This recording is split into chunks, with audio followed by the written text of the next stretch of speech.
जय गुरुदेव। गुरुर्ब्रह्मा गुरुर्विष्णु गुरुदेवो महेश्वरः गुरुः साक्षात् परम ब्रह्म तस्मै श्री गुरुवे नमः। अर्चनी वंदनी प्रातः स्मरणी परम पूजनी गुरुदेव के चरणों में बारंबार वंदन कर आरंभ करते हैं।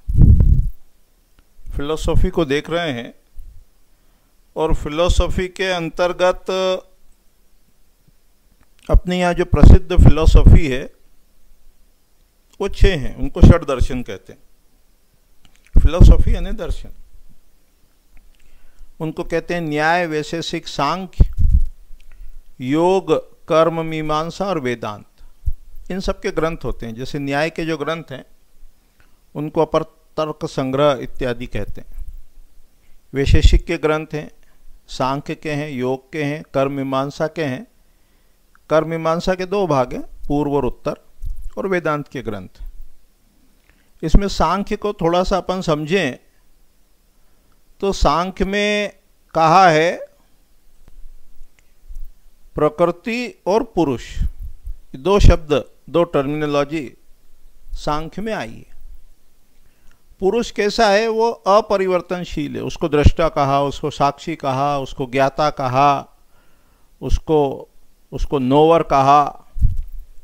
और जो प्रकृति है वो कैसी है? वो पुरुष के लिए बनी है, परिवर्तनशील, चेंज होती रहती है। तो एक तरफ है नोवर, दूसरी तरफ है नोन। तो जितना भी नोन है, ये सारा ये जगत जो है ये नोन है। ये pen, pencil, mobile, computer, laptop, वस्त्र, कपड़े, मन में विचार, मन, ये सब क्या है? ये चेंज होता रहता है, थॉट्स चेंज होते रहते हैं, संवेदनाएं, फीलिंग्स। तो जितना भी ये जगत है ये किस में आएगा? प्रकृति में आएगा। इस जगत को अपने यहाँ पर जो भाषा है उसमें इदम कहते हैं। इदम यानी जगत, अहम यानी मैं यानी दृष्टा, साक्षी, चैतन्य। तो to distinguish between knower and known, मैं अलग हूँ और ये जो जगत है ये भिन्न है, अलग है। इसको जानना, समझना, नोवर और नोन को अलग अलग करना, ये जो है ये सांख्य दर्शन है। तो सारा जो जगत है, वो सारा जो इदम है वो अहम के लिए बना है, अहम के लिए बना है। जैसे जितना भी ये जगत है, जैसे पेन बना है तो किसके लिए बना है? अपने लिए बना है। मोबाइल बना है तो किसके लिए बना है? अपने लिए बना है।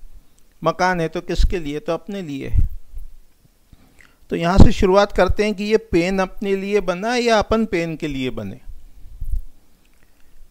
तो एनालिसिस करते करते करते करते करते इसको सब में अप्लाई करना है। ये जगत जो है वो जड़ है, जड़, और अपन जो है वो चैतन्य है, चेतना प्रधान है, चेतना है अपने में, कॉन्शियसनेस है। तो सारा जो जड़ है वो चेतन के लिए बना है, चाहे वो पेन हो, चाहे वो पेंसिल हो, चाहे वो पद हो, चाहे वो प्रतिष्ठा हो, चाहे वो कुछ भी चीज़ हो। जितना भी भोग है, गाड़ी है, घोड़े हैं, वाहन है, मोबाइल है, कंप्यूटर है, जितना भी भोग है वो भोक्ता के लिए बना है। ये पूरा जो जगत है वो जगत अहम के लिए बना है। इदम जो है वो अहम के लिए है, लेकिन अपन अपने में प्रतिष्ठित नहीं है। अपन पदार्थ के पीछे, जगत के पीछे भागते हैं, इसलिए वो दिक्कत देता है। जैसे रुपया क्या है? रुपया जड़ है। रुपया जो है, पैसा जो है वो जड़ है, अपन चेतन है। जड़ चेतन को नचा नहीं सकता, ये सिद्धांत है। लेकिन नचा रहा है। क्यों नचा रहा है? कि अपन स्व में प्रतिष्ठित नहीं है। तो जितने भी ये दर्शन है, फिलॉसफी है, ये पहले अपने को बताती है कि आप हो कौन। और फिर जब आपको थ्योरेटिकली मालूम होता है तो फिर अपने में कैसे प्रतिष्ठित रहना उसकी विधि बताती है। इसलिए ये जो सांख्य दर्शन है, जो पुरुष और प्रकृति को अलग अलग करता है, और ये बताता है कि जितनी भी ये प्रकृति है वो सब पुरुष के लिए बनी है। फिर सांख्य का जो प्रैक्टिकल एप्लीकेशन है वो है योग। सांख्य जो है वो फिलॉसफी है, थ्योरेटिकल पोर्शन है, योग भी फिलॉसफी है लेकिन अप्लाइड वाला पार्ट है।